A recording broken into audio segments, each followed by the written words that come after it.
Why is China about to collapse? China, as a prominent trading nation, holds the highest share of global exports of goods. However, it faces the challenge of lacking guaranteed access to the world's oceans. The first island chain poses a significant obstacle to China's power projection, potentially placing its extensive economic empire at the mercy of the world's leading naval power. For Beijing, continuing with business as usual is an unsustainable approach. The choke points situated between islands and archipelagos, such as Malacca, Sunda, Lombok, Karamata, Makassar, Mindoro, and Luzon, could be effectively closed by U.S. carrier battle groups if necessary.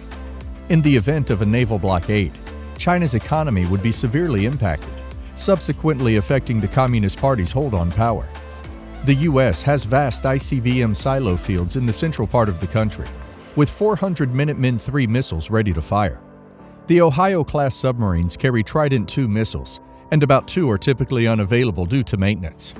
4 submarines will be modeled as firing their nuclear loads initially, with the potential for more if they can sail out in time.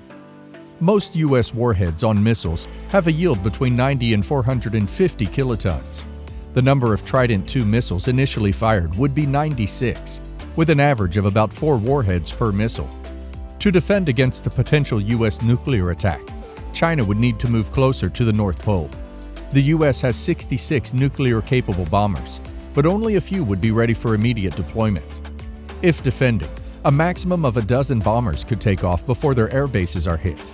In a premeditated attack, a few dozen might be in the air, but a long journey to the target would be necessary. B-2 bombers are configured for nuclear bombs only, while non-stealthy B-52s would use standoff cruise missiles, which could be intercepted en route. Only a fraction of the nuclear bombs available would actually be used. The U.S. could launch around 540 missiles and send a dozen bombers if it attacked first. China's defense would depend on whether it has a launch-on warning capability and space-based early warning satellites.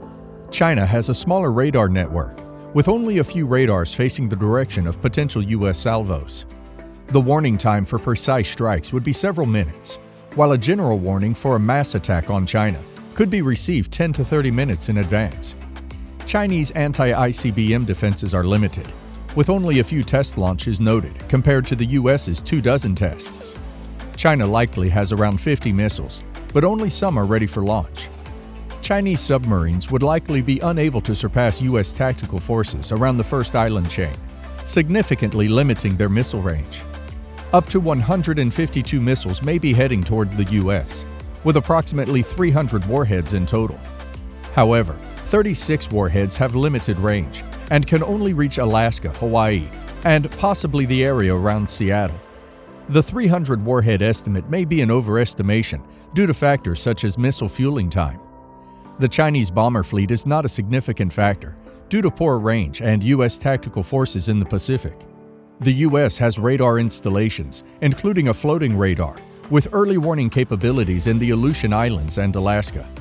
The SM-3 Block 2A system theoretically has the capability to intercept ICBMs, but is still in production. Smaller SM-3 missile variants are unlikely to be effective against ICBMs. Approximately 200 additional warheads could arrive half a day later from bomber-launched nukes, which could be interceptable if Chinese tactical forces remain operational. In a nuclear exchange, the immediate deaths would be from direct injuries, followed by additional deaths from radiation sickness. Indirect casualties would result from a lack of basic necessities, diseases, and local conflicts. China would suffer more than the U.S., losing 250 million people compared to the U.S. Long-term effects would include increased cancer rates. However, these estimates depend on the assumption that China detonates 270 warheads, which may not be the case. If China's warheads are not fully deployed, the number of missiles and warheads involved would be significantly lower, resulting in smaller casualties. Additionally, in the simulation, only 70 Chinese warheads targeted military and industrial sites. Chinese cities are more numerous and densely populated compared to most major U.S. cities, except for New York. Urban areas with sheltered individuals would see reduced casualties, especially with several minutes to half an hour of warning. The average warhead used is around 300 kilotons, resulting in a smaller destruction radius. China would launch 300 warheads, with approximately 270 reaching its targets. Around 200 warheads would be used on the 150 largest U.S. cities, resulting in 30 to 45 million instant casualties. The remaining warheads might target smaller cities or military-industrial locations. If 500 U.S. warheads targeted Chinese cities, the destruction would be much worse, potentially resulting in over 200 million deaths. As population density decreases with city size, casualties per warhead would eventually diminish. Overall deaths from 500 warheads could reach 200 million in China. In the U.S., the remaining warheads would cause additional civilian deaths, likely over 5 million. The estimated final tally could be up to 50 million dead in the U.S.